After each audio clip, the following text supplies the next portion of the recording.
Assalamualaikum warahmatullahi wabarakatuh. We are from Group 3 and today we're going to present our presentation, talk about interlanguage and morpheme. First, let me introduce myself. My name is Sulthan Ayatullah Liuw and my friends Ardaneswari Barayusti, Thoriq Raihan, Harun Rochman, and Shaqilla Aisha. Okay, we move to for explain the material of interlanguage. The characteristic of interlanguage. Number 1 is systematic. At any particular point or stage of development, the IL is governed by rules which constitute the learner's internal grammar.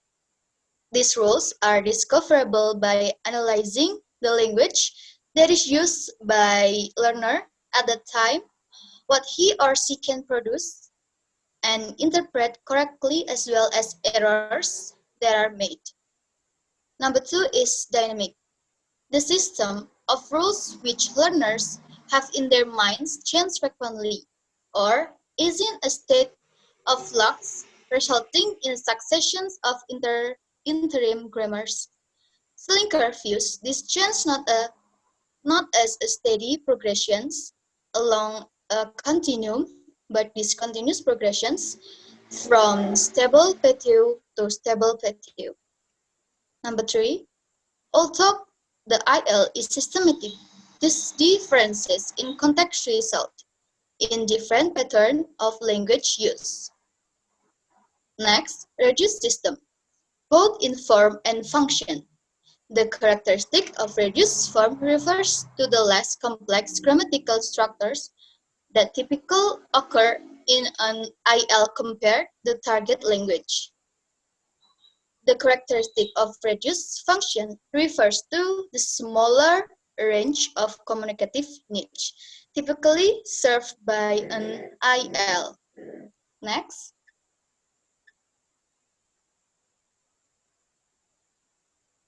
Okay. Differences between IL development in SLA and first language acquisition by children. The first one is language transfer. Language transfer is how we transfer the language from the first language to the second language. And then the second one is language of training. This is how the second language is taught. The third one is strategies of second language learning. This is how learners approach the second language materials and the text of second language learning. The third one is strategies of second language communication. This is the way that learners try to communicate with each other with second language. And the last one is overgeneralization of the target language linguistic material. This is the way you apply second language too broadly. As you can see in here, there's an example in here. There's a word cook, and then we use ed or ed too much in here, like cook being cooked, drink being drinked. The right one, we can say that drink being drank because there's an irregular verb. Okay, next to this number 1, fossilization. Number 2, fossilization of second language learners. Second language learner has the possibility of fossilization. It means that the probability that they will stop their IL development in some point before they reach target language norms, in spite of continuing second language input and passage of the time. It's related with the age of learning. The older second language learner more likely to stop their IL development than the younger one. Relative success can be defined in this approach as the level of IL development reached before learning stops.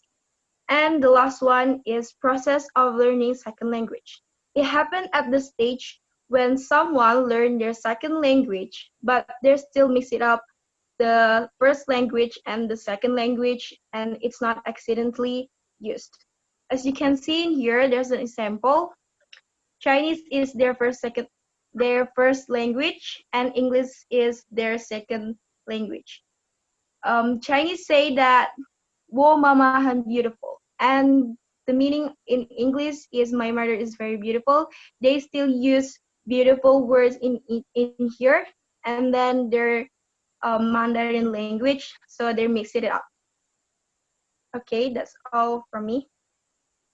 Okay, interlanguage probably cannot probably be said to begin until there is some evidence of systematic change in grammar.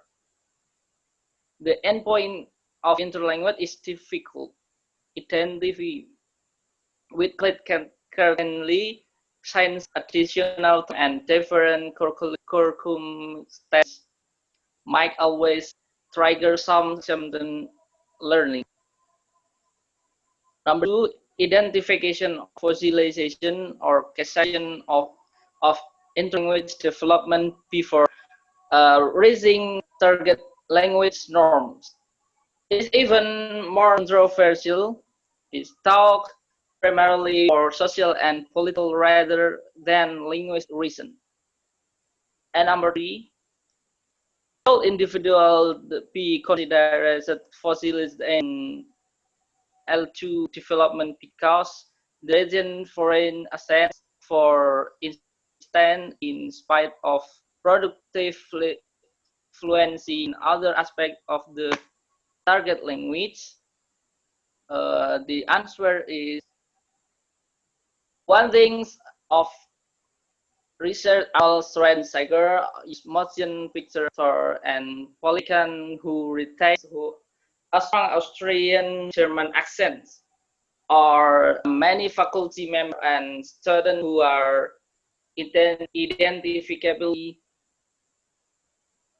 non-active speaker of language, though they speak and write fluently in this language,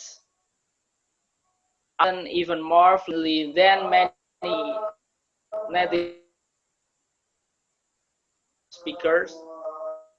There may be non-active sounding native may be misinterpreted by native speaker as implying corresponding native social and cultural knowledge.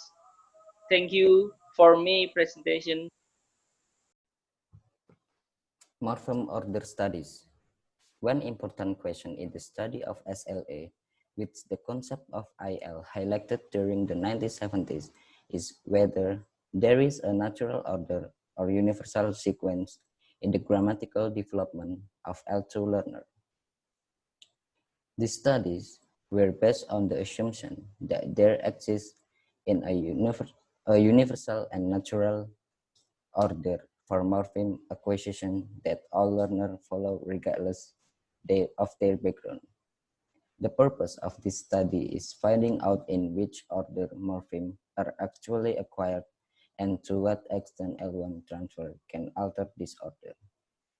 This is the process of word formation in which items are added to the base form of a word to express grammatical meaning, called inflection. What is inflection? Inflection adds one or more unit of meaning to the base form of word. To give it more specific meaning, this is the code for plural nouns, past tense, and progressive aspect in English. There is an example, a basic form cat adds one unit of meaning as the function of the unit of meaning is plural, and the example is three cat. And the second is verb. There is a basic form walk and add one unit of meaning at. The function of the unit of meaning is past. Example is I walked yesterday. The second example is walk. Add one unit of meaning ing, and the function of the unit of meaning is progressive. And for the examples, we were walking. Roger Brown provided the first baseline information on an L1 acquisition sequence by tracking the order in which 3 children mastered the production of a set of grammatical morphemes in English, including inflection, which mark tense on verb and plural on nouns. This result indicate, for example, that the progressive suffix ing and plural s are the first of this set of morphemes to be mastered by both L1 and L2 learner of English. The irregular past tense form of verb and possessive s are acquired next in sequence for L1, but relatively late for learner of L2 after form of a B and A or D. That's all for me. Next. Okay. Although not identical, the order of morpheme acquisition reported was similar in L1 and L2. Further, the order was virtually the same in English Learner 2, whether children were Learner 1 speakers of Spanish or Chinese. The existence of such a natural order strengthened claims for internally driven acquisition processes, which Dule and Bird 1973 labeled creative construction. They concluded that L2 learner are neither merely imitating what they hear, not necessarily transferring L1 structures to the new code, but subconsciously creating a mental grammar which allows them to interpret and produce utterance they have not heard before.